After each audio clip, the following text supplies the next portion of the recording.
Bene, ciao ragazzi, oggi riesco a portarvi qui sul canale la nuova MG3 solo benzina. Si tratta di un'auto che in tanti stavano aspettando perché non tutti sono propensi magari a procurarsi subito o un'auto elettrica o un'auto ibrida. Comunque, bando alle ciance, ci facciamo un bel giro assieme e vediamo se è l'auto che fa per voi.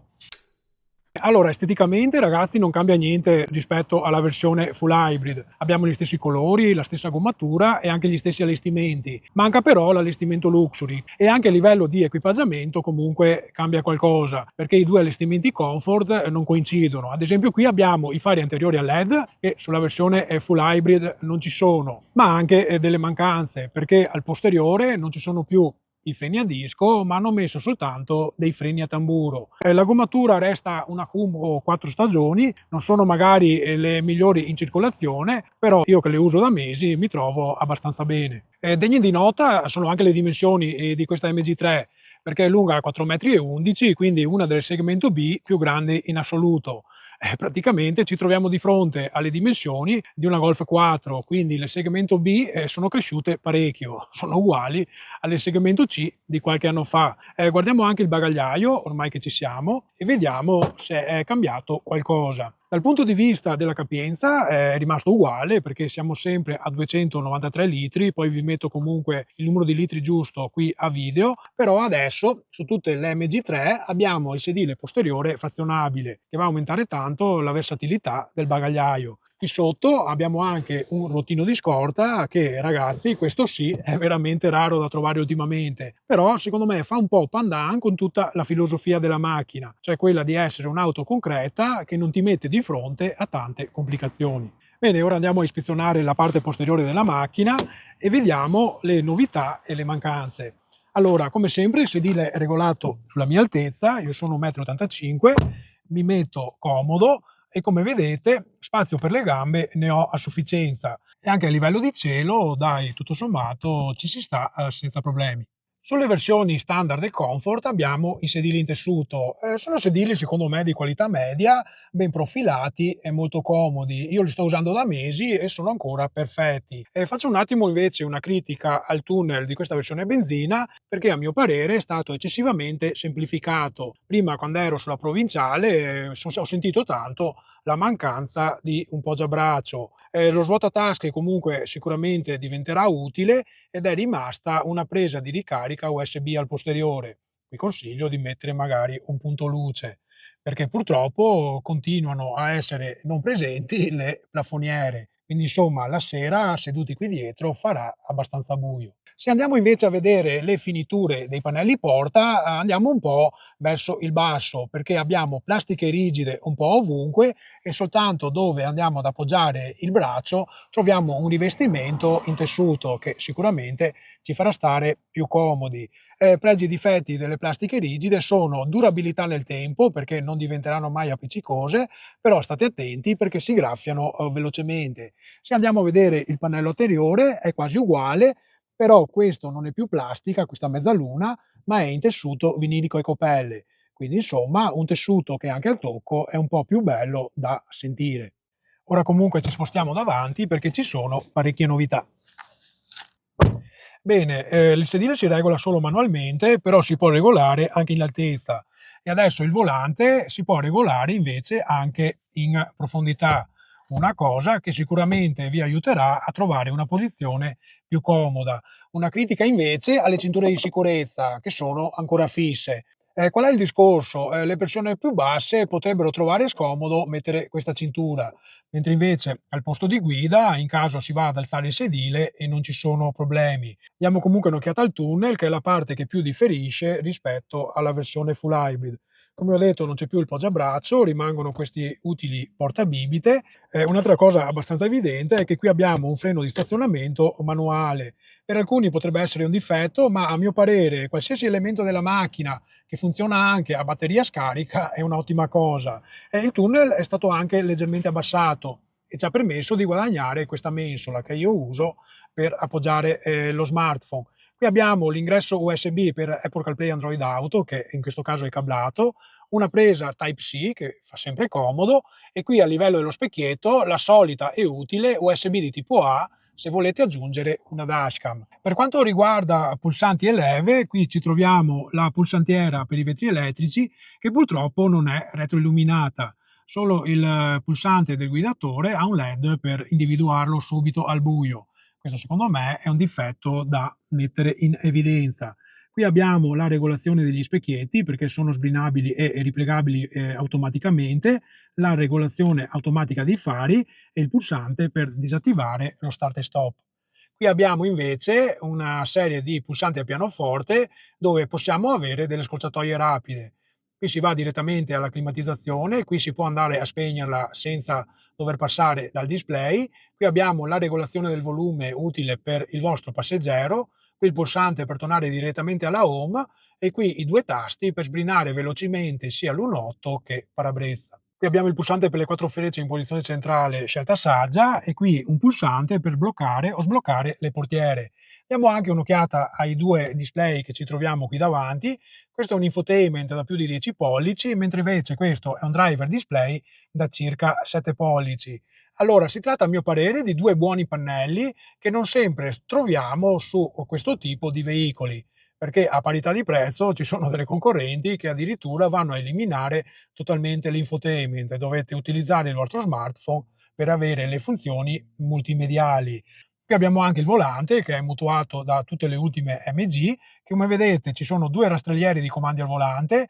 Da questa parte andiamo a comandare sia l'infotainment che il driver display, mentre invece da questa parte abbiamo le funzioni viva voce con Apple CarPlay e Android Auto e la funzione che ci permette poi di andare a utilizzare i nostri ADAS, che in questo caso si tratta di un cruise control ma non adattivo. Qui abbiamo invece un infotainment che ormai è di casa su molti modelli MG, che è diviso in widget e ci mette a disposizione parecchie funzioni. Abbiamo un menu laterale, una scorciatoia rapida con uno swipe dall'alto verso il basso, dove possiamo andare a regolare alcuni parametri come il volume o togliere in prima funzione alcuni ADAS oppure spegnere banalmente il display. Qui abbiamo il widget per gestire la navigazione, qui andiamo invece a comandare le nostre sorgenti audio e qui invece la climatizzazione che purtroppo non è automatica. Per avere la temperatura giusta ogni tanto bisogna andare a spipolare. Questo comunque è un difetto a mio parere secondario. Mentre qui abbiamo invece la possibilità di andare a gestire la connessione dei nostri smartphone tramite Apple CarPlay e Android Auto cablato. Quindi una plancia moderna e ben rifinita che però non nasconde qualche dettaglio economico. Approfittiamone anche per dare uno sguardo al cofano anteriore dove fa capolino il nostro 1500 aspirato. Si tratta di un GM SAIC L3A che in Asia viene già utilizzato su parecchi modelli. Qui è stato rivisitato e la potenza è stata aumentata a 115 cavalli e abbiamo 148 Nm di coppia. Potrebbero non essere tantissimi, però secondo me per il tipo di auto non è male. Abbiamo 4 valvole per cilindro con fasatura variabile VVT e anche una bella catena di distribuzione, che visto il periodo è sicuramente un bel plus. Quindi in questo caso MG ha lavorato per sottrazione, proponendo un motore apparentemente semplice, però che a mio avviso potrebbe fare la felicità di molti clienti italiani. Abbiamo 4 cilindri, una bella cilindrata e soprattutto quello che non c'è non si rompe. Quindi mi aspetto molta affidabilità nel lungo periodo da questo propulsore. Quindi insomma su carta le premesse sono buone, ma vediamo se si concretizzano anche su asfalto. Quindi accendiamo la macchina e iniziamo il test drive.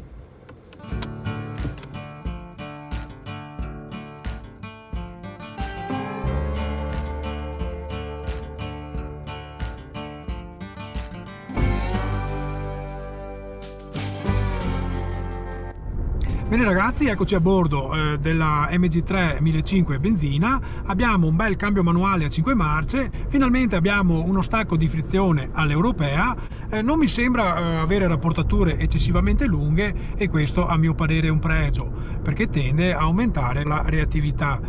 Una caratteristica che mi piace tanto dei motori aspirati è quella che non è necessario rabboccare spesso le marce. Ad esempio io adesso sono a 1900 giri e a 66 km/h. Tengo la quinta marcia e se vado a dare gas lei riprende subito. Ovviamente non abbiamo una accelerazione fulminea, però questa è una cosa che aiuta tanto il comfort, perché si va ad intervenire meno sul cambio. Avere un cambio manuale ti aiuta anche a conoscere meglio la macchina, quindi con l'esperienza si arrivano anche a fare delle ottime percorrenze. Altri vantaggi della trasmissione manuale sono ovviamente il discorso della manutenzione, perché ci sono meno cose da fare e probabilmente anche la vita utile del cambio stesso è più lunga.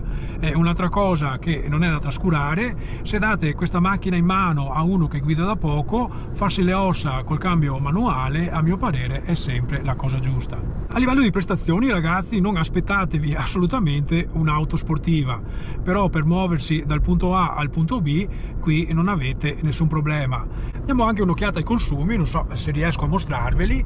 Ho percorso in questo momento 44 km e lei mi segna un consumo di 5,1. Questa è una strada scorrevole che va ad aiutarla tanto, però a mio parere i consumi non sono malaccio. Probabilmente aver messo l'iniezione diretta su questo piccolo 1500 a benzina è stata una scelta vincente, perché sapete che va a aumentare tanto l'efficienza del motore. Per quanto riguarda la rumorosità, abbiamo un'auto secondo me abbastanza silenziosa. Il motore non entra tanto in abitacolo, giusto se si sale un po' col ritmo tende a alzare un po' la voce, ma questo lo fanno un po' tutti i propulsori. Però il sound del 4 cilindri posso dire che non mi dispiace. Per quanto riguarda sospensioni e freni, dico questo: come sospensioni secondo me non sono male, abbiamo una taratura più rigida rispetto ad altre MG e a gusto a mio parere più europeo, quindi insomma se dovete fare anche delle curve un po' più vivaci qui raramente perdete il feeling con l'avantreno della vostra macchina. Ha un lavoro delle sospensioni fatto a mio parere come si deve. Per quanto concerne invece l'impianto frenante, non abbiamo un impianto eccellente, però in realtà neanche un impianto mediocre. La cosa che però mi piace di più è il pedale del freno, perché non è on-off, cioè è un pedale del freno, vi restituisce il feeling necessario per essere voi, insomma, a decidere quanto andare a frenare. Parlando invece di ADAS e aiuti alla guida, qui abbiamo tutti quelli di legge, a cui si aggiunge comunque il cruise control non adattivo. Consiglio comunque di utilizzarlo prevalentemente in autostrada, perché è la situazione dove un cruise control non adattivo si comporta meglio. Su strade normali o provinciali forse è il caso di non usarlo. Quindi che dire di questa MG3 su strada? La sto guidando da 80 km e posso dirvi che prima di provarla l'avevo in realtà un po' sottovalutata, perché ho detto, venendo dalla sorella full hybrid che ha ben 195 cavalli, ho detto chissà la sensazione di guida se sarà sufficientemente appagante. Però vi dico questo: lei su strada si comporta meglio di quello che pensavo. Il motore è sufficientemente elastico a mio parere e soprattutto questo cambio lavora come si deve, e sono sicuro che se andate a provarla non sarà difficile prendere confidenza con questa MG3. Bene ragazzi, secondo me su strada questa MG3 solo benzina si è comportata molto bene, però bisogna dire le cose come stanno. Non sarà facile andarla a preferire alla sorella dotata di sistema full hybrid, perché nonostante i consumi di questa macchina mi siano sembrati più buoni di quello che pensavo, sicuramente, almeno per esperienza personale, credo che la versione full hybrid arrivi addirittura a fare 4 km in più con un litro di benzina. Quindi il gap di prezzo tra le due versioni, a mio parere, in pochi anni si arriva anche a colmarlo. Quindi in realtà, se siete un po' indecisi e potete rimodulare le vostre finanze, andare a scegliere direttamente la versione full hybrid potrebbe essere la scelta giusta. Anche la concorrenza comunque propone delle auto altrettanto valide, perché la stessa Sandero o Citroën C3 hanno tanto da dire. I prezzi che abbiamo qui in MG restano comunque a mio parere molto buoni, sempre anche in funzione alla dotazione, perché partiamo da 16.500 per arrivare a poco meno di 18. Poi ci sono delle offerte lancio, ma lì magari si va a trattare direttamente in concessionario. Quindi vale un po' il discorso che ho fatto all'inizio video. Se siete tra quelli che non vogliono saperne nulla di elettrificazione, provate questa macchina perché potrebbe fare per voi. Oppure se avete un figlio e volete che impari a guidare come si deve, prendetegli questa versione manuale, così insomma impara a stare su strada.